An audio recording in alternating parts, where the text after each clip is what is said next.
Les amis, bonjour, bonsoir, ça dépend du temps et de la fréquence à laquelle vous me recevez. J'espère que vous allez bien. Alors, on se retrouve aujourd'hui pour une nouvelle vidéo, donc une vidéo assez particulière.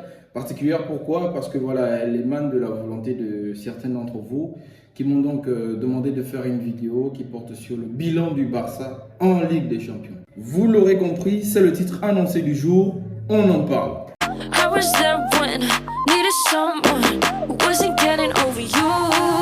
When I move to the side, when I move, call you mine, and I know what you're feeling. Le Barça en Ligue des Champions, quel bilan faire? Quel bilan faire, les amis? Franchement, en toute sincérité, lorsque j'évoque effectivement cette question, plusieurs choses me viennent à l'esprit. Plusieurs choses arrivent, des images, des traumatismes, des naufrages, des fracas, je ne sais même pas en fait, des tsunamis même, déception, honte. C'est là effectivement toute la palette des expressions, du champ lexical qui tourne autour des émotions, encore du ressenti du supporter de Barcelone que je suis actuellement. C'est-à-dire que quand je me remémore effectivement tous les événements qui ont marqué ces dernières années, partant de 2015, parce qu'il faut le rappeler, le Barça remporte la Ligue des Champions pour la dernière fois en 2015. D'accord? Donc de 2015 à ce jour, les amis, plein de choses se sont passées. Et parmi ces événements qui se sont déroulés entre effectivement 2015 et 2023, l'année actuelle où nous sommes, franchement, c'est un constat très alarmant. Je dois le dire ainsi. Je suis désolé, les amis, les fans de Barcelone qui me suivent, dont vous savez que je suis un fan incontesté de Barcelone, vous-même vous le savez. Mais en vrai, il faut qu'on se mette face à la réalité. Depuis 2015 à l'heure actuelle, c'est une catastrophe en fait. C'est une catastrophe. Et je vais me permettre de vous faire très rapidement un résumé chronologique. Donc le Barça, comme je l'ai dit, remporte la Ligue des Champions pour la dernière fois en 2015. De 2015 à 2016, donc entre 2016 et 2018, on sort respectivement en quart de finale. Vous allez me dire que c'est pas... Voilà, de 2016 à 2018, on sort en quart de finale. En quart de finale, déjà en 2016, on prend une déroute face au PSG, 4-0 au match aller, chez nous au Camp Nou. D'accord? Mais on arrive quand même à ressortir de là, à ressortir de cette confrontation au match retour avec une fierté, avec un match inoubliable, un match mémorable pour tous les fans de Barcelone et pour toute la planète foot. Parce que ce qu'on a fait en 2016 face au PSG, au Parc des Princes, n'avait jamais été réalisé par aucune autre équipe. Et donc ça, c'est la remontada initiée par le FC Barcelone. Nous étions fiers effectivement de cette prouesse, de cette merveille, de cette prestation magistrale de nos joueurs, de cette remontée appelée communément remontada. D'accord? Et donc, à partir de la remontada, on se dit que bon voilà, on a pris 4-0, on a MSN et tout. Au finish, on se fait éliminer.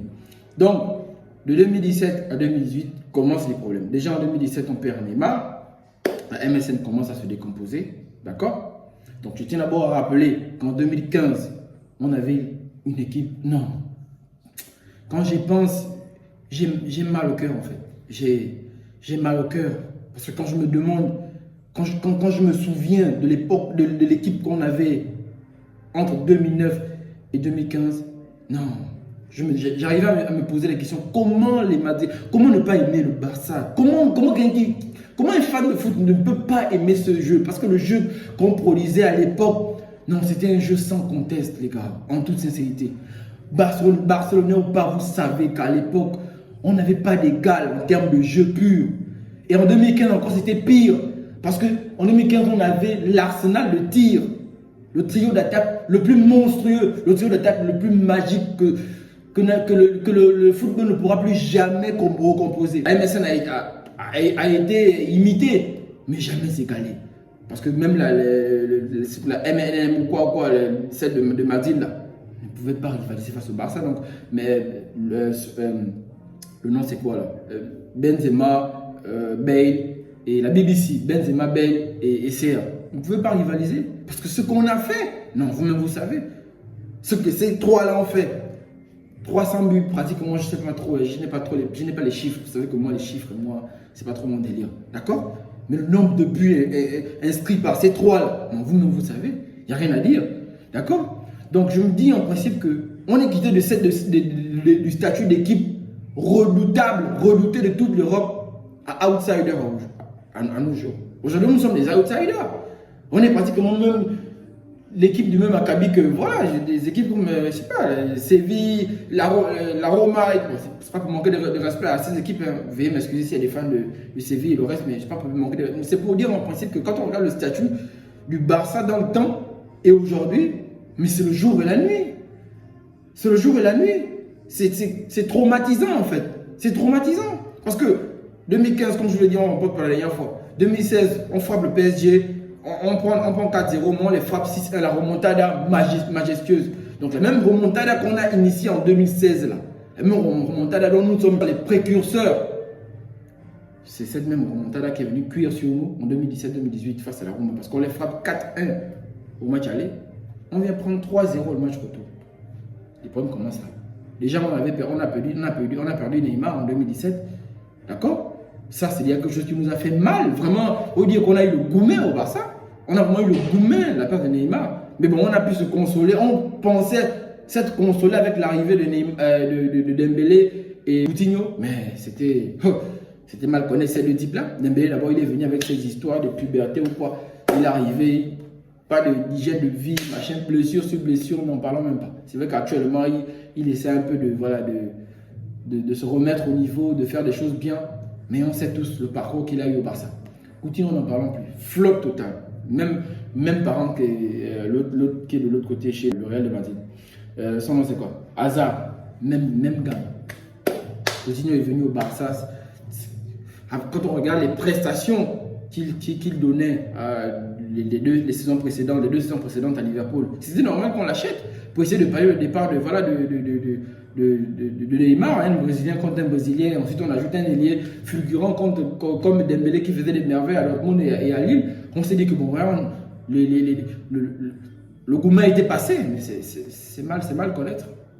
Donc, avec effectivement cette équipe-là, en 2017, déjà avec le départ de Neymar, on amène Dembélé et Coutinho, flop. On gagne 4-1 au match aller, on prend 3-0 au match retour. Déjà la première chose, le départ de Neymar. Ensuite, l'arrivée de Coutinho et Dembélé, flop total. On prend un stop, on prend une remontada que nous-mêmes on a initiée. 3-0. Et là, on n'est pas là. On n'est pas au bout de nos peines. Hein, parce que entre 2016 et 2018, on sort en quart de finale respectivement. En 2018-2019, on atteint quand même les demi-finales. Les demi-finales, on tombe sur qui? On tombe sur le Bayern. Mais le Bayern, on n'est pas perdu. C'était une équipe qu'on avait l'habitude d'amener déjà en 2015. On sait ce qu'on a fait au Bayern. Eux-mêmes, ils savent, ils se souviennent. C'est peut-être un peu les souvenirs de ce match, de cette confrontation-là qui fait qu'ils ont le douleur jusqu'à ce jour. Parce que c'est que Messi a fait à Boateng là, et tout machin. Vous-même, vous savez, doublé, vous-même, vous connaissez. Donc, quand on arrive en 2018 en demi-finale, c'est-à-dire que bon, là, on est parti pour sortir le truc. Mal pour l'équipe. Moi, vous savez, j'ai même honte d'énoncer le score. J'ai honte en fait. Tellement, sérieusement, ce match m'a traumatisé, hein, les gars. Ce match m'a traumatisé à vie. Traumatisé, je suis resté chez moi pendant une semaine, je ne sortais pas, je ne regardais même pas les Facebook, je ne regardais rien. Donc c'est pour dire en principe que voilà, le déclin a commencé avec le départ de Neymar. On a pensé se rattraper avec l'arrivée de Dembélé et Coutinho au vide. On sort en quart en 2018 face à la Roma, on prend 3-0. On arrive en demi-finale en 2018-2019, on prend la déroute, vous-même vous savez, 8-2 face au Bayern, jamais égalé. Avec le même joueur, là, Coutinho qu'on a acheté, qu'on a prêté au Bayern, parce qu'il faisait des prestations minables, d'accord? C'est lui qui va mettre un doublé. Il va mettre un doublé. Quelle trahison. C'est pour vous donner un peu le ressenti des Barcelonais que nous sommes à ce moment précis. 8-2, le score là, non. On a été la risée de toute l'Europe.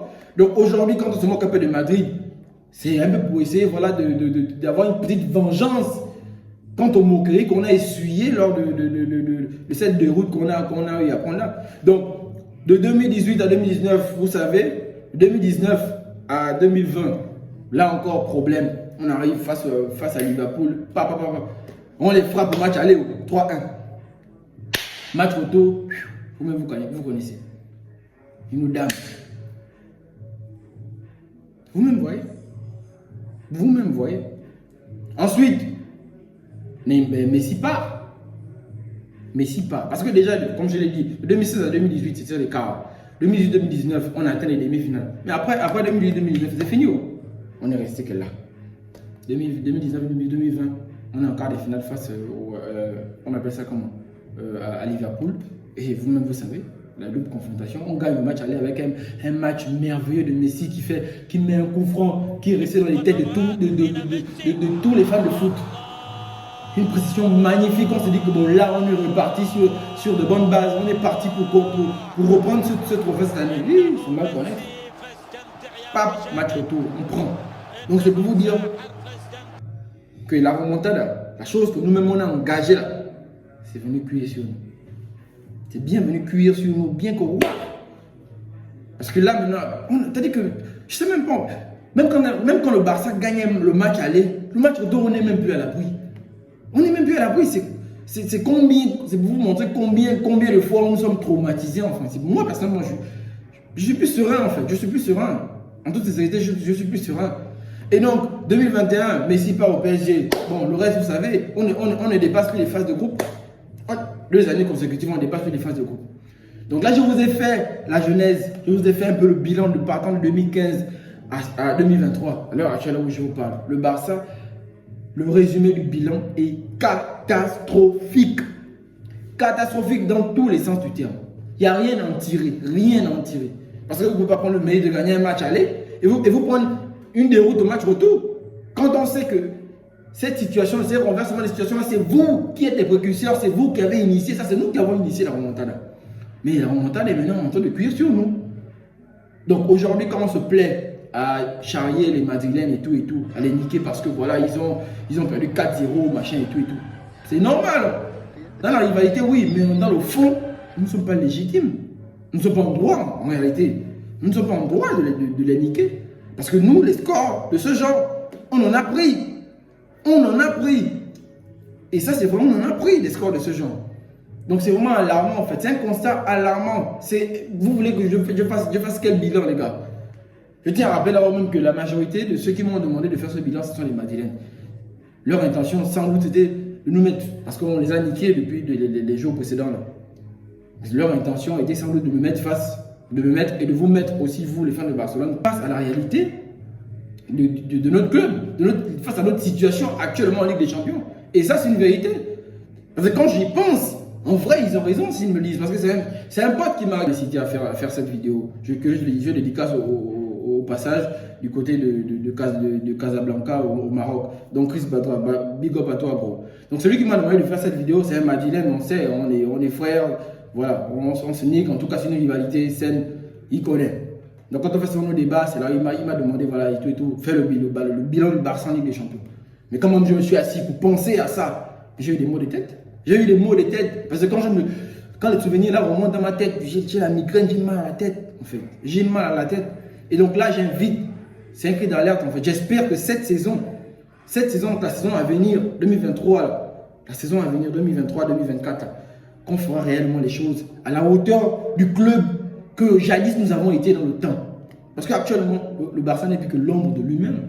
En clair, de 2015 à 2023, vous savez, le bilan est monstrueusement catastrophique. De remontada à descentada. Remontada à descentada. Vous-même voyez, en fait. C'est alarmant, en fait. C'est vraiment alarmant. Et donc, j'espère que les 2 saisons, depuis le départ de Messi, ils ont dit c'est la reconstruction. Ça fait 2 saisons qu'on reconstruit. La saison qui arrive, ne venez pas nous sortir cet argument-là. Ne venez pas nous sortir cet argument-là. Parce que j'espère que vous allez réellement faire un recrutement digne. Pas pour venir gagner la Liga ou bien la Coupe du Roi. Parce que la Liga, ça, on a l'habitude. Avec nos types Madrilènes, on se froisse là-bas. Ce sont nos soupes, on a l'habitude de les boire. Et aussi, nous boivent parfois. En tout cas, on se mélange dans notre bouillon du championnat. Là-bas, on s'est nique, ok. Mais en Ligue des Champions, en vrai, il n'y a pas comparaison entre Madrid et Barcelone. C'est le jour et la nuit. Ils ont 14 Ligue des Champions. Non, on va leur dire quoi. On n'est pas légitime quand on doit venir les critiquer, quand on doit venir les niquer. Mais on les nique parce que voilà, ce sont nos rivaux de toujours et tout. On est content, mais réellement, quand elle m'a dit, me demande de faire le bilan du Barça, je me rends compte en fait que le bilan est catastrophique, vraiment catastrophique. Donc j'espère que la direction fera, j'espère qu'ils feront réellement un casting cette saison pour non pas espérer gagner, passer les phases de groupe ou encore les quarts de finale, mais espérer réellement remporter la coupe. Parce que quand tu vois un club comme le Barça se limiter à espérer passer les phases de groupe, en tant que club comme le Real Madrid, eux, leur objectif chaque année, c'est remporter la coupe. Nous, non, c'est passer les phases. Vous-même regardez. Donc en clair, les amis, c'est un peu ce qu'il y avait à dire sur, voilà, sur ce sujet. Donc je ne vais pas m'étaler plus longtemps parce que j'ai déjà mal à la tête. Parce que franchement, repenser même à toutes ces histoires-là, ça me donne la migraine.